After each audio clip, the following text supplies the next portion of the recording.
Hey, good evening, everyone. Top producers, car sales executives. Good evening. We are here for another episode of Top Producers Only. Ask anything on automotive. We have our friend Rico Glover showing up tonight. He's on a GM meeting, so we're expecting him to join us in the next couple of minutes. But who's in here? Who's in here? Who jumped in tonight to learn something about their craft, to sharpen their steel? Right? Let's see who's in here. And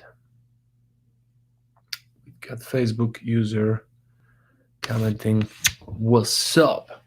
All right, so today we're going to talk a little bit about the paradigm shift on what's going on. I know that Rico is a marketing genius, and he's going to share with us some techniques and some um, news and some great strategies and tools that we could use in order to get attention.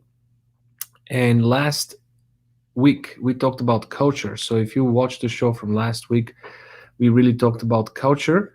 I'm gonna touch on some points from last week while we're waiting for Rico to join us. He should be here in the next few minutes. But if you remember last week, we talked about culture and how important it is for the people joining our team to choose to do what we do and to choose to be part of a team that has the same vision, the same core values as the ones they picked for their life.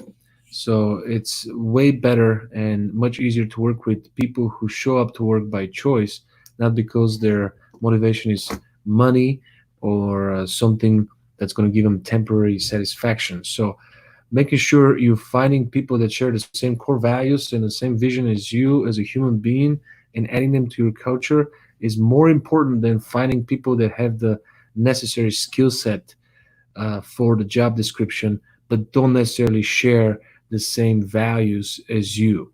So if you're the type of person that has enormous work ethics and is willing to go above and beyond and always does the extra rep, for example, if you're the person that always goes the extra mile, it will be hard for you to understand why people don't do it because you know the benefits and the advantages of doing it. You enjoy the fruits of that, and it will be so hard for you to understand why salespeople don't do what's good for them. That's one of the things that managers share with me and owners share with me on the first conversation on discovery call. Why don't salespeople get it? Why don't they do what's good for them? So it's because they don't share the same values as you. They don't have the same culture as you. So you got to make sure that you surround yourself with people that share the same values. Besides that, we also found out that unity is very important for the right culture, that you want to celebrate diversity. And Rico is here. So we're gonna get him live as soon as he becomes available. We're gonna test his video and audio in just a second. But just to finish up on the culture, we want to find people that we can celebrate diversity with, but also unite on the same vision and the same values as well.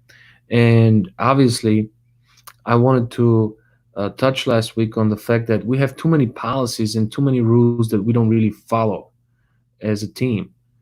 And it's important for us to have laws instead of rules and policies. So change the rules and policies with laws, because I know that sometimes you break the rules for some and you break the policies for some. Truth without a twist is very important to build a culture with people who don't twist the truth. So radical transparency and open communication is one of the things that I really value, and all of the clients that I work with value as well. And being unoffended in a team, I apply the same rule I apply in my family. There's no point for you to get offended by anyone on your team, because you have to show up and forgive them again tomorrow. You're going to show up to war again with them tomorrow. another battle. So while we're in a heated battle, sometimes we say things we don't mean, or we say things we regret. That's why there's no point for you to be offended from team members. And finally, real. You can't fake energy. So if you have people that, for example, salespeople that can sell ice to an Eskimo, salespeople who are transactional, who don't care about your clients, don't expect your clients to be loyal to your organization. So you want to find real people. You can't fake energy. People will tell you that they don't remember how much they paid for a car, or how much, what color was, or the exact package equipment, but they do remember how you made them feel. They do remember their experience. And finally, in order for you to have a strong culture, you need to find people who believe in the culture and empower the culture. So every time when you have a new hire, you don't have to sell them on the mission, but your existing employees do. And without further ado, I want to introduce you to my dear friend Rico Glover. Hey, Rico, can you hear me? Rico, we don't see you. You froze. So I'm going to have Rico try to join us again.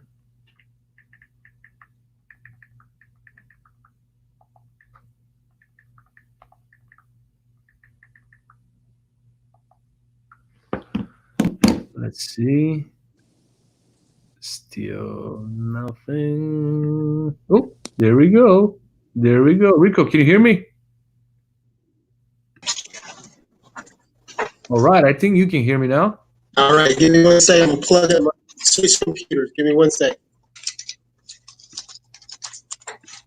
Okay, okay, okay. While Rico is getting ready, everyone, I want to share with you a few different ways on how you can really become more profitable All right right. now as a team. Can you hear Rico, me? you ready? Yeah, I had to switch computers. Sorry, I was hopping out of a meeting when I was trying to log in. So it's nice to see Well, you. do you like my hair? I see it. It looks nice on you. Makes you look younger. No gel today. I forgot to put gel, No so problem. it's all Feels over the good. place. Feels But good. I don't care. I know that people from this group don't judge too much. Exactly. So I Exactly. did a little introduction. I didn't share how we met, but I was so impressed with your presentation about 5 years ago. I think I Yeah. saw you in Atlanta, Yeah. and we shared a stage there. And you were just pronounced as the social media Superman at that point. So Yes, five sir. years ago, 5 years ago, the people from Facebook and Instagram and LinkedIn pronounced you as the social media Superman. And we've been in touch during the last 5 years, but I haven't talked to you in a while, and I could only imagine how the information has changed since the past 5 years. There's new algorithms, new techniques, new ways of doing things. One thing that will never change is you got to be authentic and real on social, right? Exactly. Social is the real world now. Mhm. Exactly. It's Exactly. so crazy. My daughter is 9, and the 9-year-old, she'll be 9 in September, but the people in that age are using the real world as the way we were referring to the virtual world in the past. Like 10 years Exactly. ago, we were thinking about, well, that's the virtual world, that's not Yeah. who I am for real. And Yeah. now they refer to the real world the same way. So Yeah. they're more consumed by the virtual world Yeah. and the rules of the virtual world than they are in the real world. Yeah. And And that's such a crazy paradigm for me. well, I heard this a long time ago. I heard this about maybe 7 years ago. It's not that the millennials or the people nowadays are tech savvy; they're just tech dependent. And what I mean by that is that when we were growing up, you probably remember those old computers where you had to put in a code X/56834. The floppy disk. Yes, just to get Yeah. the mouse to move. Yeah. Well, we created the programs. We created it.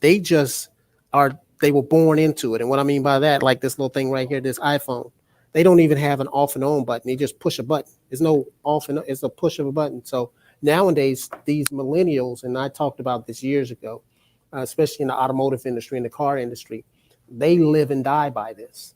And the folks that really get it and understand it know that it's not an option not to use this technology. They don't know any other option. They don't know my And we're young trying to stop them like crazy, like get can't do off the that. You phone. can't do that. You can't do it. If the country that I tell everyone to look out for, and this may offend someone, but the country that you should look at is China. If you look at what China is doing, I'm talking about education. And I mean, they've invested trillions into education, trillions into technology, and they will become, and this is going to offend some folks, but that's okay. The men lie, women lie, but numbers don't lie. They will become the superpower. I guarantee you within the next 10 to 15 years. They just invested like $3 trillion to basically build railroads into Africa and other places, and their educational system that they got. So they know that technology is where it's at. It's not where it's going, it's where it's at. Yeah, I personally think that we are that I don't know about COVID and COVID like you. I don't want to steer the pot here, but it's not the biggest problem. The COVID. What the focus must be is that we are in inevitable digital Hmm. shift, Hmm. and everything like this agreements that I make people sign and fax it back, and some people don't even know what a fax machine is, and you know it's Yes, all going away. and, exactly. and like writing and reading and this new kids are the kids are like, "Well, why would you go through all that?" Yeah. And um it's just companies like, if you're in the stock market, companies like DocuSign are going to be dominating in the next 10 years. Hmm. Merchant Hmm. services where you pay by wave and stuff like that, and just everything that we know from the traditional world that we want to keep with nostalgia and would not let go is disappearing. Yep. And to they're willing to leave those states and cities and towns and companies behind. Yep. It's just the shift is so fast, Exactly. and the people who are running this new world, I Hmm. mean, think about it. It's Facebook. They have 2.5 billion users. In the next 10 years they're going to have the whole world. Um, then we have Amazon serving hundreds of millions of people that literally depend on it. They're addicted to the great service. The sellers on Amazon Hmm. are like slaves. They have Hmm. no say. Exactly. No matter what Amazon tells them, they Exactly. have to obey. Exactly. And so it's a buyer's market. Hmm. Then you have Google that provides all the information for free Yep. and takes your information in return, and then you have Microsoft and Bill Gates, who hasn't been paid for creating software in many years. He's just distributing data. Hmm. And so what do these companies want? Amazon doesn't want you and me to go to the mall and try on jeans and shoes. They want us to order those online, or to think about it and say it out loud, and they offer it. Hey, do you want it? You ordered this, you can return it if you don't want it. Exactly. You talked to Rico yesterday, and we overheard your conversation about the Jordans you mentioned, so we decided to ship them to your house, Exactly. try them on. If you Exactly. don't like him, ship it right back. Not a Exactly. big deal, Hmm. right? Yep. So people would say, how convenient at some Hmm. point, and they're going to give up on privacy. I mean, we're already there. The Yeah. the smart people have already given up on privacy 10 years ago. Yep. And not the smart people, but the technology versed people. I wouldn't Hmm. separate people on smart or stupid, but the people who are more technology versed. And then the same way, Google doesn't want you to go to Harvard for 5 years stuck in a building, and Harvard is already catching on that, so Yeah. they're giving away their lections for free. Hmm. Um, and that's their logic. So these companies are already making trillions of dollars by not having the whole world involved, by Yep. having a fraction of the world involved. What happens when the world depends on them? They're gonna make more money, obviously, and they make so much money that they look at people from the bottom of the society that are fighting for $40,000 a year, and they're thinking, where did we fail in communicating? And they don't look at those people as the same members of the same species. They look at it as a disappointment in progress, and they're thinking, you guys are slowing down this paradigm shift, and we're gonna wipe you whether Mhm. you like it or you don't. It's just we gave you enough chances. I mean, there's an 8-year-old kid on YouTube making $30 million opening toys from Yep. Walmart. Yep. Review I'm, doing reviews. Yep. I'm like, what did I miss? Like, I'm not that old. What did I miss? So this 8-year-old kid is kicking my ass. It's not, you know what though, speaking of that, especially now, I've actually invested because a trainer, I believe that you always have to keep educating yourself. When you believe you know everything, then that's when you're basically dead. And Mhm. I've invested in getting some trainings from some YouTubers. And really YouTube is the opportunities for it is exploding bigger than it was beforehand. Reason being is that we're now, you know what I was saying, it takes 30 days for something to become a habit.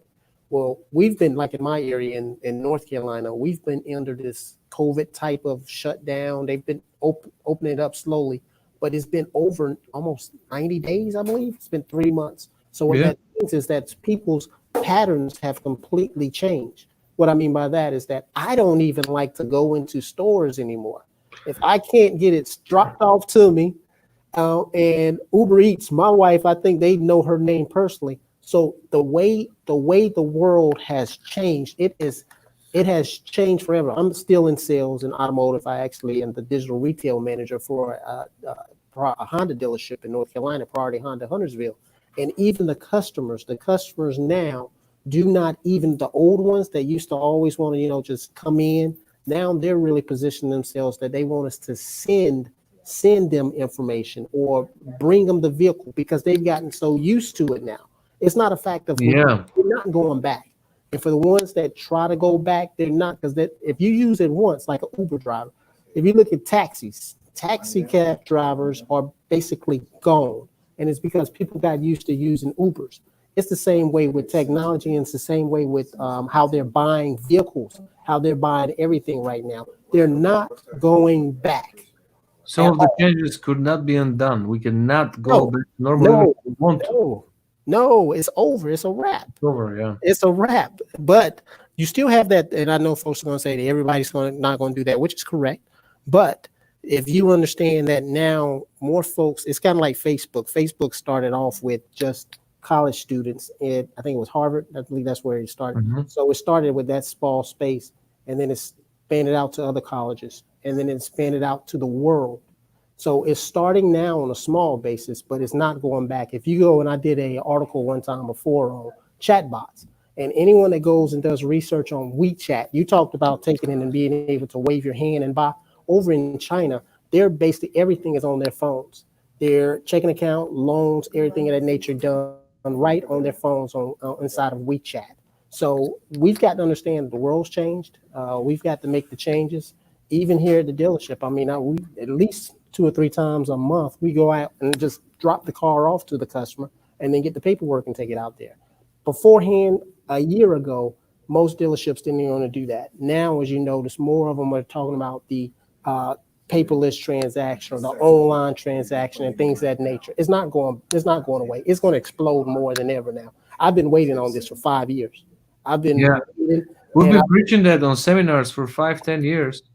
And and you've heard the gurus say, nah, that'll never happen, nah, that'll never happen, that nah, that I've got booed, you got booed off, talking about this is what's going to happen. And now within less than 6 months, the whole world has changed in less than 6 months. and In it's less than six, condition. It's not a matter of choice now. It's a no, condition. So it's exactly, exactly. we're done with giving you freebies. Now now wake up. Now it's a reality. Now the dealerships are separated on the ones that are looking to sell because they can't keep up, they can't hang, Yeah, and the ones that are looking to acquire because they made the shift by choice, yep, and yep. they're familiar with that process. They have their dealership set up for it. They've been hiring salespeople that have that mindset. and have more of a relationship Hmm. mindset. Everything transactional, Yeah, period, from every business is disappearing exactly, exactly. because Amazon is going to own that market. So you can't beat Amazon on the price. At all. And I said that years ago. I wrote an article in, I think, Auto Dealer Today, in which I said Amazon wants your customer. And really, if you look at it, and I study the ones that are doing it big, they have the infrastructure now that they control. A lot of people don't know this, but Amazon pretty much controls the whole web. And what I mean by that, they have a program, I think is, I forget the name of it, but the backing, they make more money from the building of the website, the infrastructure, and things of that nature. I can't think well, of the name. dude, they host more websites than anybody That's else. it. That's They it. have, they have the fastest Yes. and the best platform. So when you Yes. shop, Yes. who do I want to host? There's no comparison. No. And if you want to build a server, Hmm. let's say I'm a trainer and I want you and a bunch of other trainers videos and I want to build like something like dealer track Yep. or bean solutions, something that thousands of accounts are going to use it Yep. live. Then Amazon has the strongest servers that can actually take on that type of volume. Exactly. Nobody else has that type of server. So Jeff Bezos is a genius. yeah, He so has and that. you know, if I build your website, Mhm. I have access to it regardless of what you think. I know how to get back in there, okay? They have to.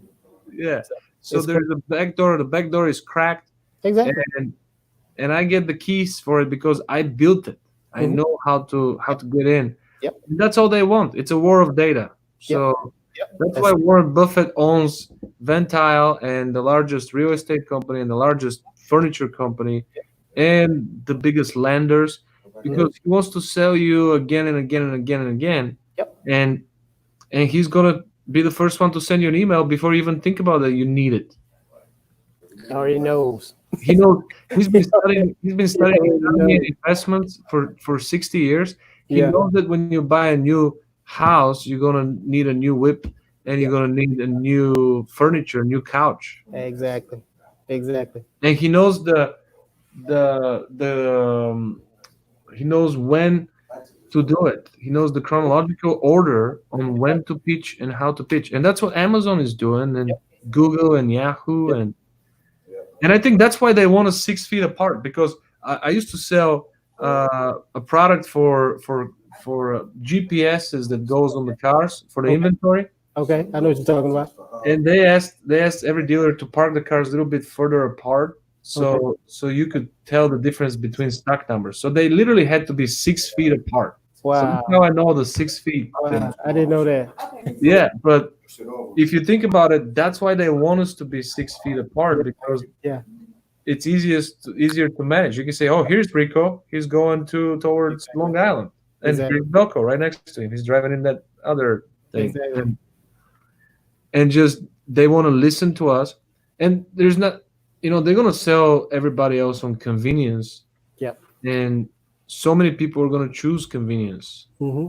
Convenience is what sells right now without technology. All Yep. the broke people go to 7-Eleven because it's easy, not because it's cheap because it's easy and Yep. fast. Yep. Even broke people are addicted to convenience. Yeah. My dad is 67. My mom is 66. Both of them are addicted to YouTube. They're addicted to YouTube and Facebook, like and Apple products. I think because if they had a Samsung, it would be harder to navigate between all those channels. But Yeah. Apple makes it so easy. Exactly. They're literally like this, and I'm expecting them to spend time with my daughter the old school way, no chance. No. They're like it's like three zombies, and Yes. everybody's On their own personal world. and here I am, the fourth zombie. I'm like, at least I'm making money on. I'm hitting people on the DM trying to sell something. What are you guys doing? Just Exactly. being users, Exactly. Consumers. consumers. But it's a scary thing. Yeah.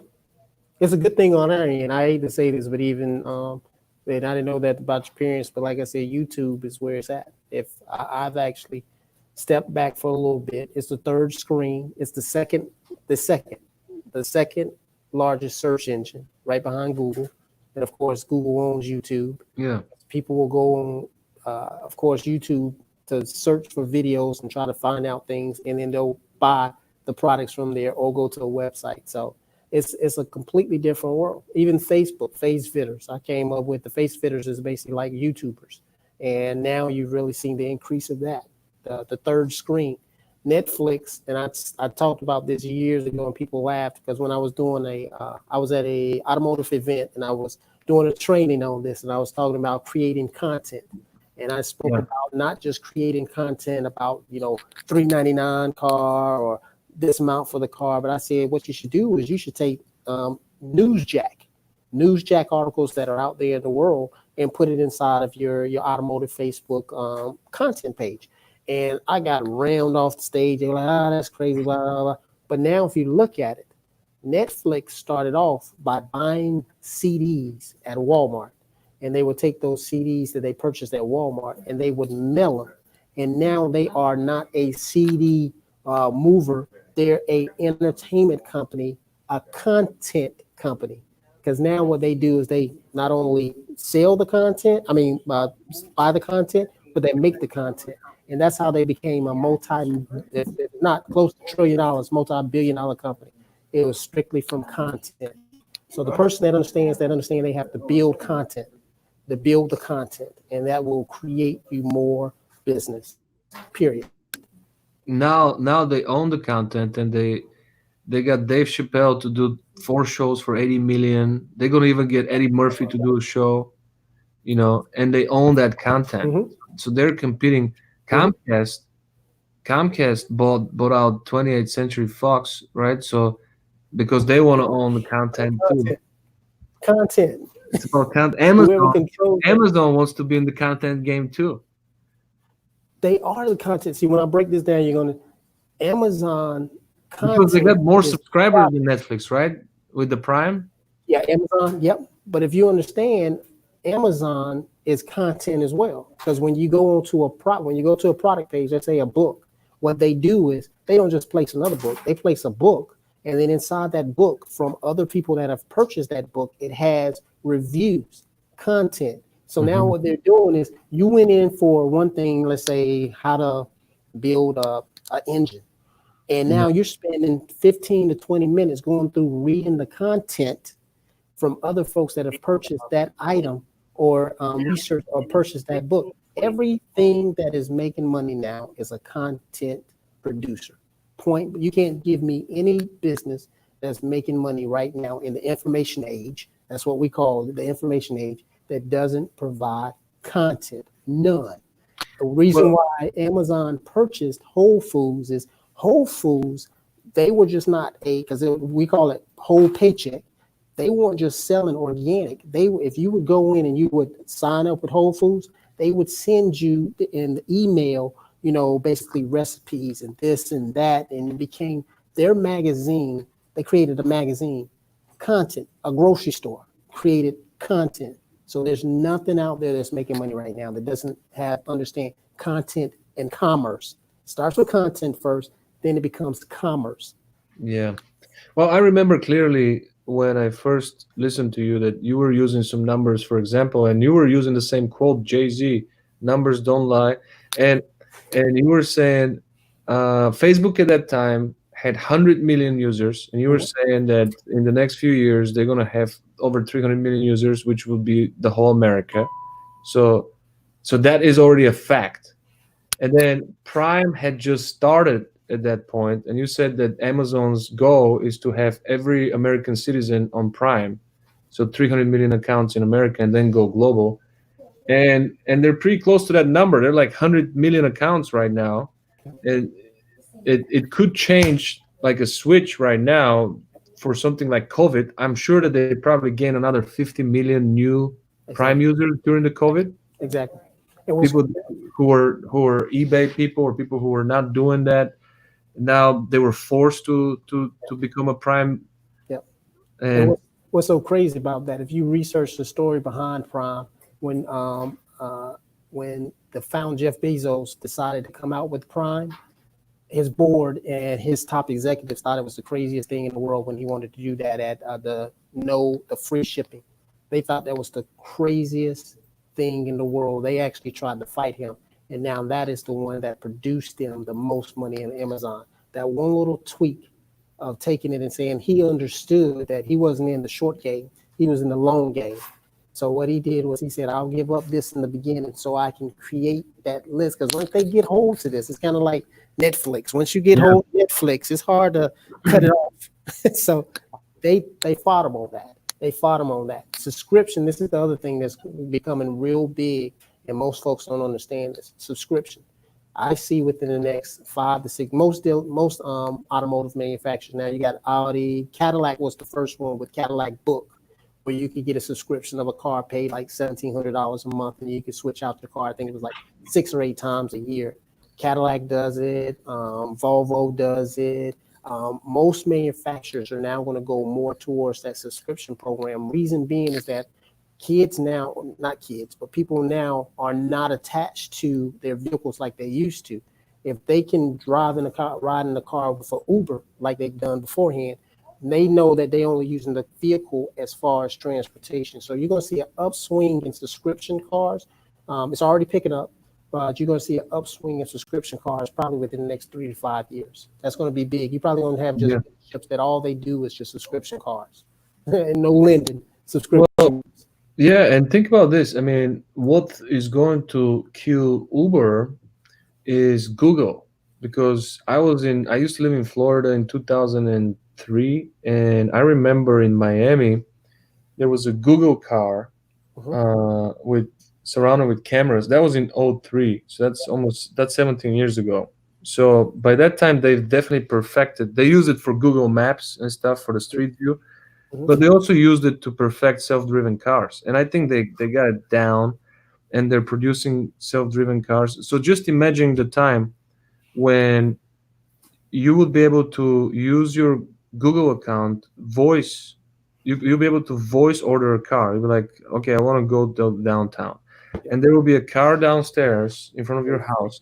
Waiting And for you. then you're gonna touch the handle, because it's gonna have recognition, and it's gonna your handle is gonna the handle is gonna connect it to your Gmail, and then you'll be able, using your voice, you'll be able to say, drive me to this place, Google, Yep. Yep. and you'll be able to ask for news, for Yep. what to bet on the stock market, what to buy, what to sell. You'll be able to be productive in the car, so it's going to offer you all kinds of features you can't get from your personal car. It will be like the ultimate Google assistant. And once when it drops you off, you pay $1.28 for 10 miles, which is going to beat everybody else. Mhm. And you'll be thinking, why do I need it? Why do I even need an Uber guy? What is the Uber guy going to do for me? That slows me. Kind of like email died Yep. when all the teenagers said email is slow. We were like, how is email slow? Yeah. It's instant. Yep. We couldn't understand it. They were like, nah, it's just too many clicks, man. Exactly. It's go to my inbox so I can read Mhm. your message. Forget that. That's too much work. So we would be thinking that Uber is too much work. We'll be like, why should I get this stranger Yep. if a computer can drive me to that, Exactly. you know? Exactly. And how are they going to compete with that Yep. when it's They, twice as cheap yep. and faster? Yep. They don't worry. They already think about, actually, since COVID, of course, because they're back down. They've actually making more money off of their Uber Eats. And I'll never forget, I was in San Diego, California, maybe 6 years ago, and that was when I first saw Uber Eats. They were just launching it, and I thought that, I said, that is the craziest thing in the world. I'm one of those tech guys that Yeah, believes in everything, but I was like, why would someone pay for someone to go pick up their? I said, it's the craziest thing in the world. And now you look at it now for Uber, that is where most of their profits is coming from now, that's what especially it doing. is. But I thought it was the craziest thing in the world, and now everyone uses it. So they've got something else working. I know that for a fact. They probably don't top secret, but yeah, you're right. You're right. Well, I know you're a trainer and developer, and you help salespeople and managers to adapt to the new ways. So, what would you suggest to a salesperson just considering joining the car business now, um, during those uncertain times? What should they join the car business? Should they not? If they Yes. do, what Yes. what will be the approach they must take? One of my favorite, I've never had a chance to meet him, but I will, is a gentleman by the name of Marcus Lemonis Oh, from he's the from TV. Chicago. Yep. His granddad owned a car dealership, Yeah, and on the TV show The Prophet. And I've heard him say this two or three times in yeah, two different ways. And he was with Jay Leno on a special one time before, and Jay was talking about how he sold cars for maybe a week or two and quit. And Jay then asked him, uh, Marcus, who's a multi millionaire, owns Sam Goodies, I think, in the RV, whole bunch of stuff. And he said, this is a multi millionaire, probably close to billionaire. And he said, and you know what I'm getting ready to say? He said, if I yeah, lost everything, I would go sell cars. This is a multi-millionaire, close to billionaire. And he said, if I lost everything, I would go sell cars. And kind of verbatim what he said, it gives you the opportunity to build your own business inside of a business. You can work it, you don't pay for the inventory. You can work your own hours. And what he meant by that, if you schedule from 9 to 5, you can work from 9 to whenever. You can come in on your days off. He said you don't own any of the product, but you get to sell it and split the commission. He said, if I ever lost everything, I would sell cars. Now, what I would tell salespeople nowadays is that it's a different world. My wife's a teacher. This educational system was made for industrial. Now you've got to understand the education. You got to have specialized knowledge. So if I had to start back in the car business, I would learn more about data. I would become um, I call it, and actually I got a program called Certified Automotive Digital Marketing Professional. I will learn things like copywriting, email marketing, social, community management. So that what I'm doing is I'm building my own business inside of this business. I'm becoming an automotivepreneur. Just like in real estate, I spent 4 years in real estate, and I was the tech guy. I did the marketing for a real estate off a Remax office, and Remax agents pay anywhere between $1,000 to $1,500 just to have that space, that name to say they have Remax. And most of my top producing agents when I was at Remax never came into the office. The only time they came into the office was to drop off checks or pick up a check. And I see that the industry is going to change because there's going to be groups that buy, and we've already seen this where groups are buying 7, 8, 10 dealerships at one time from folks that couldn't change or wouldn't change. So now what you're going to get is you're going to get more professionals such as yourself, people that won't invest into their business, that will go to a car dealership and say, hey, look, don't give me any commission, don't give me any draw. What I want to do is I want to work as a self-employed person. Matter of fact, I'm going to pay you $500 for that seat over there. But instead of 20% or 30%, I want 60 or 70%. I don't want any of your leads. I'm going to build my own lead system. But every car that I sell, I want to get 60 to 70%. I want to work my own hours. I want to work my own time. I'm going to be in this building. You don't have to give me any leads whatsoever. I'm not working no front desk. As a matter of fact, I'm going to pay for my own assistant, but I'm going to get the higher commission split. You're going to see that within the next 3 to 5 years. You're going to I see see it. more of it going to a Remax model. Wow, that's something that I didn't think of, but this was kind of like what I was doing when I was selling cars, because I went to my boss and I said, I think your commission is too little for everyone. So take away my draw and give me 40%. And they gave me a counter offer and they said, we'll give you 40% if you make more than $2,500 front end. And I said, Gotcha. good, I'll do that. And for everything under 25, we'll pay you, regular rate. So now I was focused on making more money for the company because Definitely. I was making more, Definitely. and they knew that that's for a motivated guy, that's the right model. And I almost never had a deal that made less than 2,500 on the front because of that, because It was your business. it was my business. And I Your said, business. keep your draw. I don't want Yep. any salary. I just want piece of the big pie. Yep. And they loved it, and I loved it, and it worked for both of us. So this is what you're saying, is this is going to become the norm. Yep. And if we're going to talk about lean and mean, that's the best version of lean and mean, because at Yep. this point you could have three monsters Yep. that sell 200 cars a month, and they take responsibility with their own clients. They Yep. they have the best reputation. They have Mhm. following. They have, so Yep. you have a good brand. You Yep. have good CSI scores. They're Exactly. they're obligated because they're running their own business. Exactly. and nobody is blaming you for not having the right advertising, and everybody takes personal responsibility.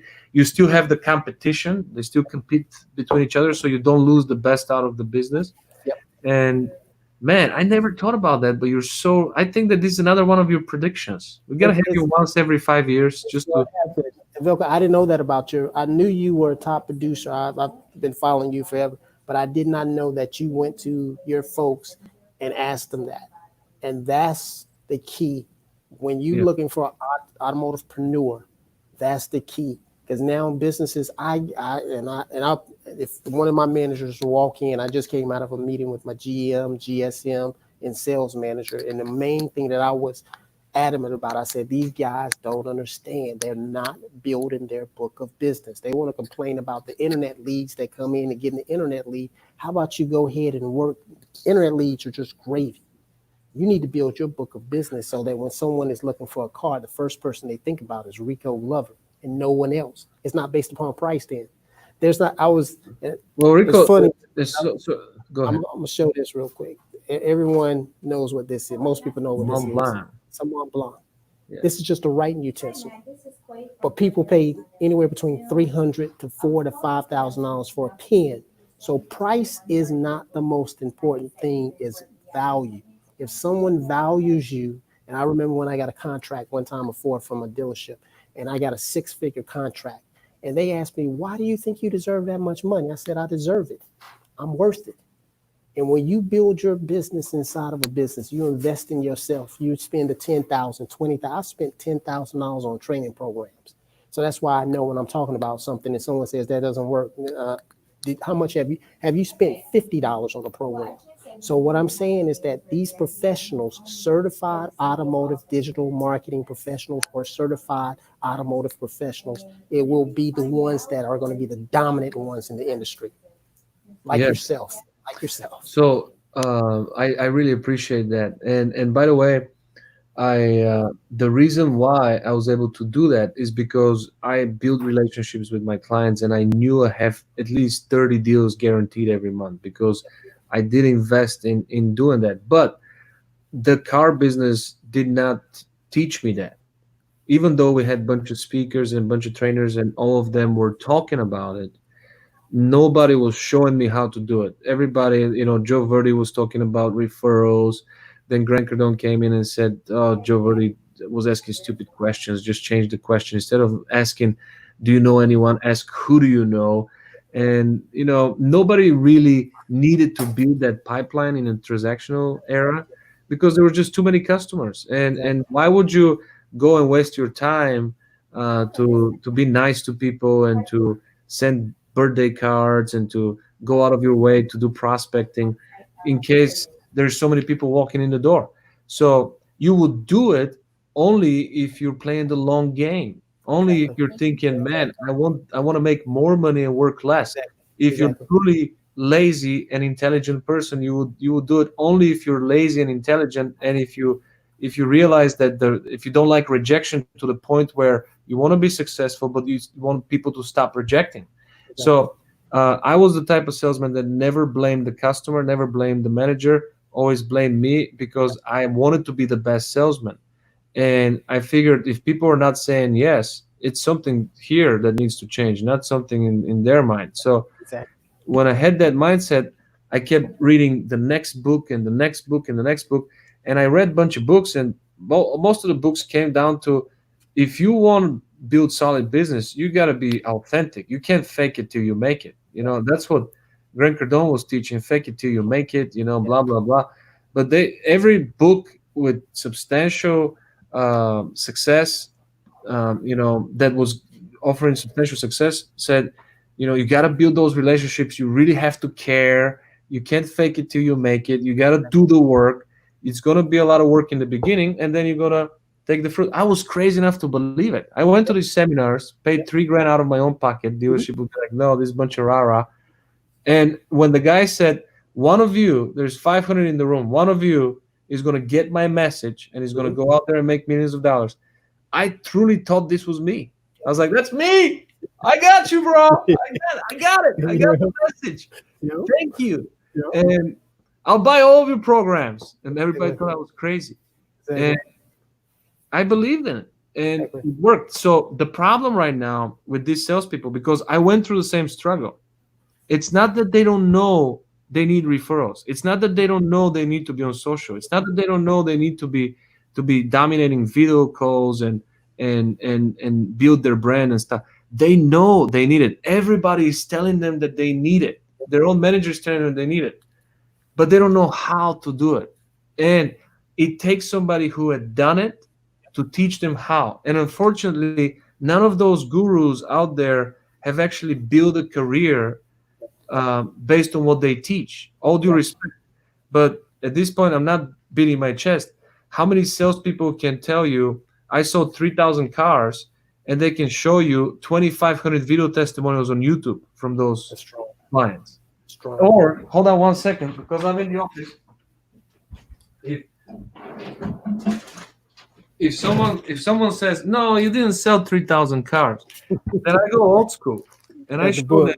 Look at this. Yeah. This is 3,000 testimonials with pictures of clients, and every single one left a review. Exactly. That's strong. That was on my desk. And then at the end, I was secret shopped 10 times, and I always get 100 score because I do the same thing with every client. So 10 times I get secret shopped by the manufacturer. It's always 100% because I have a strong process, right? Yep. So how many sales trainers can actually say everything that I teach I've done in my career? Because there's a big difference between being a good presenter and someone who actually can answer the challenge. Yep, exactly. And I have huge respect for you, because when it comes down to social media gurus, there's a lot of social media gurus, but how many social media gurus can actually say, hey, they have me on camera from 5 years ago when I predicted this shit and I told you this is going to take place. And it was exactly the same. And how many of these gurus are actually still around right now to give new predictions, and all of their predictions actually took place? That's why I have mad respect for you. And I know that you don't get enough respect. You don't get enough recognition in the automotive world, because a lot of people have thought that you're talking out of smoke and you don't know what you're talking about. But in reality, you know what you're talking about. And everything you were saying 5 years ago took place right now. And everything that you're talking about right now is going to take place in the future. Like, I'm certain of it, because there's some patterns, and I've been studying patterns for many years. There's some patterns that are supporting that you believe in data, and that's what the rest of the world believes in. It's so strong. If you, I learned it, and I gotta say, I learned this stuff. I paid a good price to learn this stuff. A lot of money, hundreds of $1,000s, probably like yourself. And I learned the first stage was baby boomers. If you found out where the money came from before baby boomers, right when they were born, Gerber shoes exploded because there were so many babies born for the baby boomers. That's when shoes exploded. Then you go up a little bit. Then baby food exploded because there were so many of them. Then you looked at when they got older, fast cars, because these young guys, Mustangs, it was so many of them. They created the Mustang for them. When you look at McDonald's, those franchises, when you look at the housing market, everything, if you understand that all you have to do is follow the bouncing ball, then you can get stone cold wealthy. Now I understand, I've been following the digital bouncing ball and dealing with social and dealing with data, content and commerce. If nothing else leaves your mind, content and commerce, build that content and commerce. Talking about the young man at YouTube, all he did was he didn't even own the product. He just took content and made millions from it. Content and commerce. So I'm excited. I really, that means a lot coming from you saying that about me. But I appreciate it. But I tell anyone, all I did was I dug in.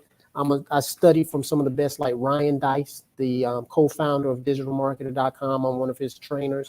I studied some of the top guys. I've actually spent a lot of money to that's the key thing about it. You got to pay for it, because if you don't pay for it, you're going to pay for it through sweat, equity, or cash. If you don't pay for it, you don't respect it. So the reason why I was so passionate about the knowledge that I had was because I paid for it from folks that are multimillionaires or very successful in their industries. And if they believed it and they took it and went from dead broke to millionaires listed in Forbes, then you can't tell me any difference if you haven't done that. That's So I'm excited, and I got to once again, I got from the bottom of my heart, Velcro. I appreciate you saying that. Um, I'm excited about the future. yeah. Excited about it. Well, I mean it. I mean it because, like I said, like I've been following you, and you've always have voiced your opinion and supported by data.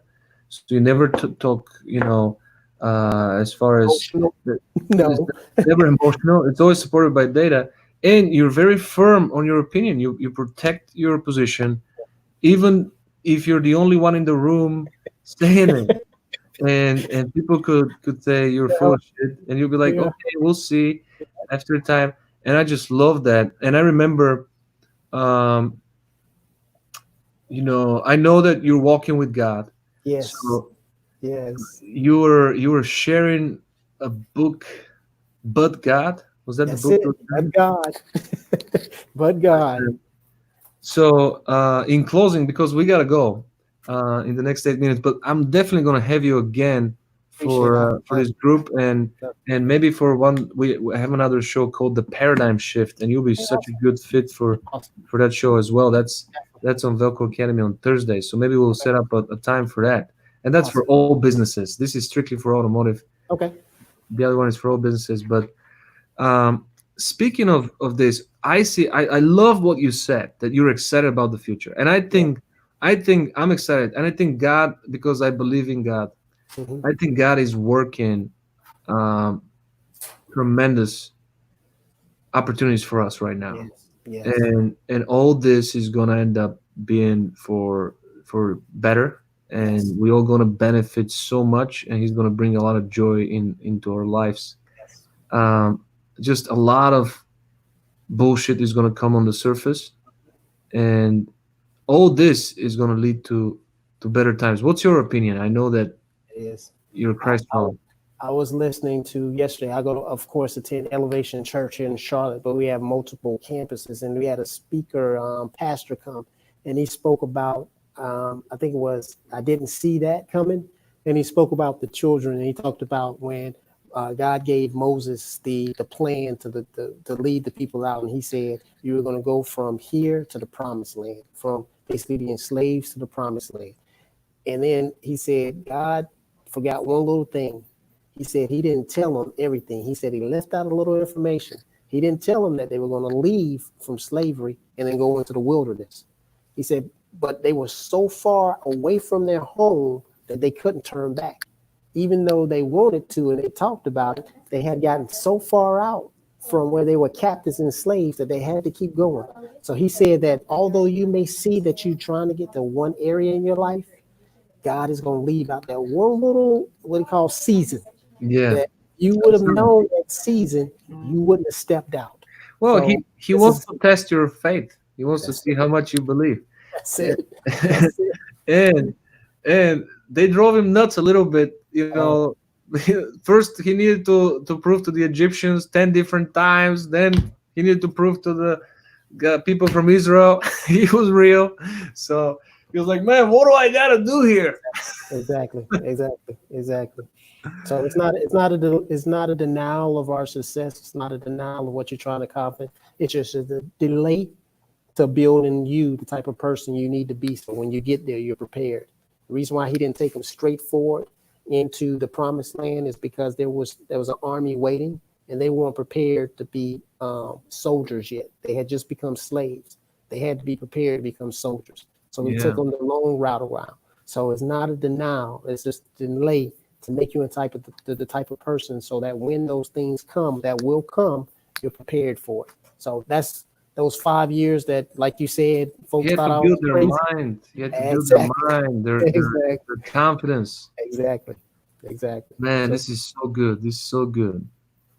Rico, I can talk to you for 24 hours, brother, nonstop. ditto, And people have to ditto. break this up. They'll be like, "Hey, stop talking to each other."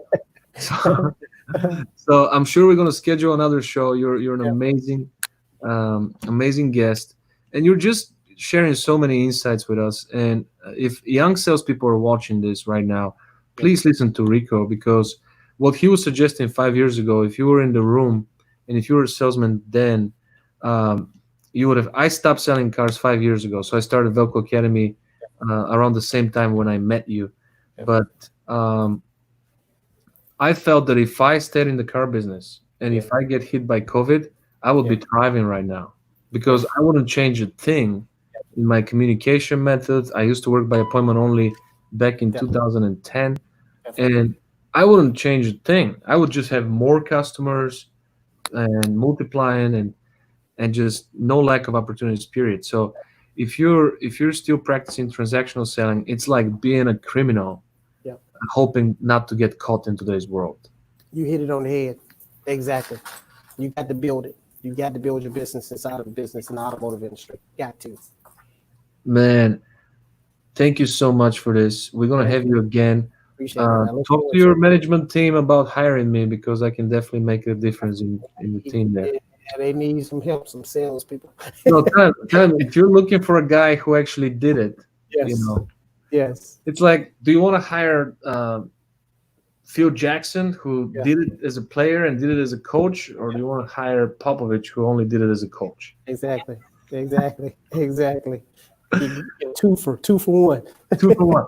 All right, bro. Pleasure again, and I'm sure we're Thank gonna you. have you. Thank you so much for joining us. Appreciate you. Most people catch you on the replay, but I'm gonna have that show live on YouTube, and I'll send you a link so you can share it as well. That'll work. Appreciate you. Thank you. All Appreciate right, you as brother. well.